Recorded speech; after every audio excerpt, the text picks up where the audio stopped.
Hey, this is Roberto, the Orange County SEO expert. And in this video series, I'm going to bring you through how I was able to help a client who reached out to me on accessing to own and get back access to their Google My Business page. Now, this is a plumbing business that's been around for many, many decades. And this gentleman had a Google My Business listing that was already out there.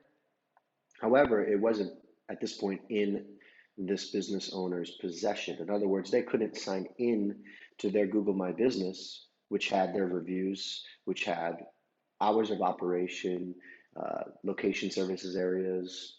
He had no ability to post and update his business listing, which is a big, big problem, especially nowadays with Google My Business being such a huge, huge spot for traffic and conversion for local businesses. This is a big, big, big deal.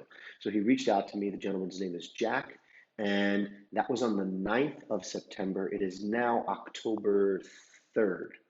And in that time, we've been able to work together, reaching out to Google and getting on a communication basis where we finally have gotten that GMB listing back in his possession. It was a process, but we got it back, and this video series is here to address just how we did that. So stay tuned. So here we are in my Google My Business back office. If you're not familiar with it, you can access this through business.google.com. So I asked Jack to hand over management and administrative keys of the kingdom, so to speak, to his GMB so I can get in there and have access to it myself. So this is what you're seeing right now. You're really looking at these two businesses, okay? This top business was Jack's original listing. This is a listing that had been out for, excuse me, it's a listing that had been out for many, many years. Jack has had that listing for a long time. However, it just was not in his possession. He did not own it. What does that mean? Well, somewhat similar to this bottom listing here, and we'll get to why there's two here, where it says code requested. Well, Jack had a perpetual verification requested. And every time we would click that, we would get to a screen that basically says that there was no more ways to verify. And so we were kind of on this technical loophole where we would try to verify, but then Google would spit out this error message saying you can't verify. And good to know that at this point, Jack's company had his business address as his home address. And it was something that I took into account, and I thought maybe this is why. Maybe this is why Google is stopping or keeping him from verifying this, because he's a plumbing business. This is a business that serves its customers at their location.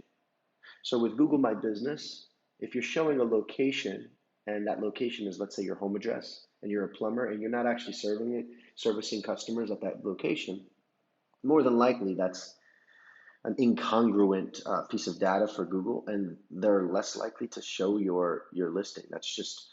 Uh, that's just the way it is. And as a matter of fact, that was confirmed from the Google rep when we did get on the line with them. So what we basically did was went in back and forth emails with Google, and I'll give you some links as to where we could find some of that information. As a matter of fact, we'll just start right here. Something as simple as a Google search goes such a long way. Like knowing where to click and where to point is such a big deal in the internet. So for Jack, he has me being the minion going out there and doing this work for him. But this is just as easily anybody can do.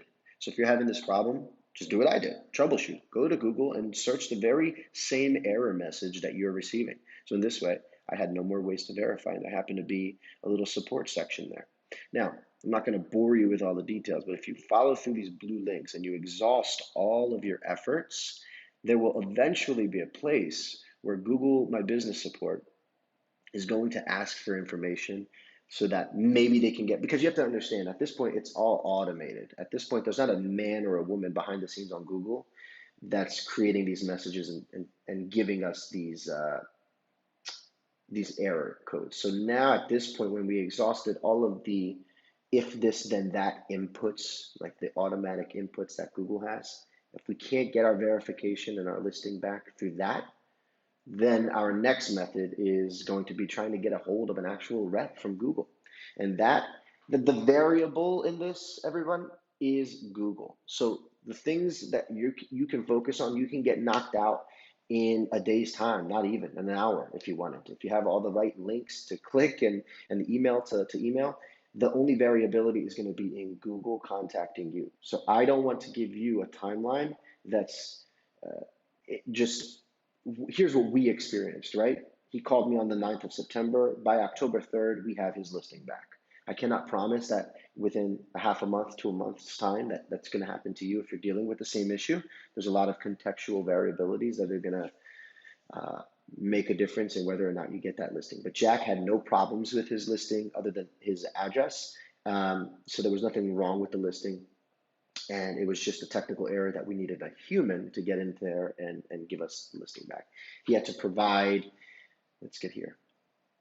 So Jack ended up having to have a conversation with a Google rep who asked for things. I believe they asked for his work truck or his business license, a work home office, things that show that this person that Google is talking to, who is trying to get this business listing, is the actual owner of this business. And so once they verified that, within 2 days, that listing was given back to Jack. However, at that point, the reviews, there was 11 reviews. Those reviews had not yet populated, and that would still take another 24 to 48 hours. So if this is a problem that you are facing, this is the solution. Folks, just Google your issue, get into a Google My Business support wormhole, if you will. But the more focus you have on this, if you don't want to do it yourself, you can reach out to someone like me. It's a persistence game. You have patience and you focus on what you can focus on. So we couldn't verify. The only thing I knew I could do is get into support zones and reach out to Google. And one of the ways I did that, if we come on over here, is going directly to their social media pages. So I went directly to Google My Business Facebook page, and I wrote a post. It would come up somewhere here if you scroll down somewhere. But I wrote a post basically expressing my problem with my client. And Google got back to me, and they they sent me to a generic. They sent me to the resources I've already exhausted. So you might get to that point and be like, oh, well, Google answered me, and now I'm still in the same tech loophole. I'd say don't worry about it. Continue to focus on what you know. Continue on reaching out. The one variable in this is always going to be Google. It's not going to be you. I can't promise that you will get your listing back. I can promise that if your business is legitimate, if it belongs to the business owner in question, and there's nothing nefarious going on with that listing, if you contact a Google rep and they get back to you, you very likely will get that listing back. It's a patience game. But that is the whole SEO game. It's all about patience. It's one of the signals I told Jack about his listing and why it's important and why it's helpful that it took kind of this long to get your listing back is it shows the legitimacy of Google My Business. It shows that Google My Business is really in the business of providing legitimate solutions to their customers, to their searchers' issues. And at some point, Google kind of parked that business listing. Now, let's go back. I will say this, because Jack didn't know what to do, he went ahead and opened up another listing, which would be this bottom one here. So the difference is there's an ampersand one. This is his legacy one, the one that we've had for a while. And this is his new one, which is the and. So we have not verified this yet, and that was deliberate. I said, let's exhaust the efforts on this old one, which is not verified.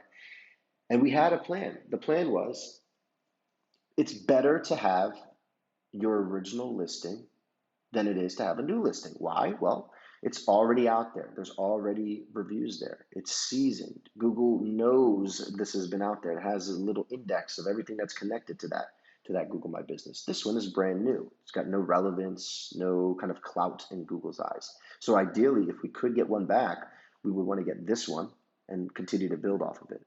So once we knew we could, we held off on verifying this new listing, which is only a few weeks or maybe a month old, and we're gonna end up closing this business. Or if anything, if he expands to another location, we'll make this another locations business. But as of now, this will not be, I will not verify this listing because there's no need.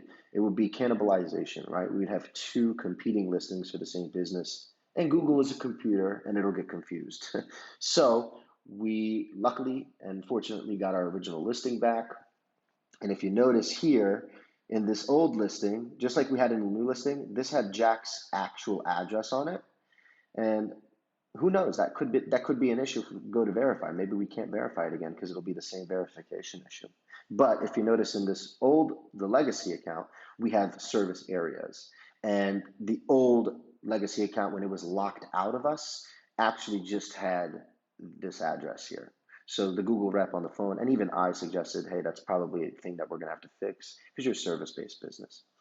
So in closing, if you're having a Google My Business verification issue, number one, go to Google.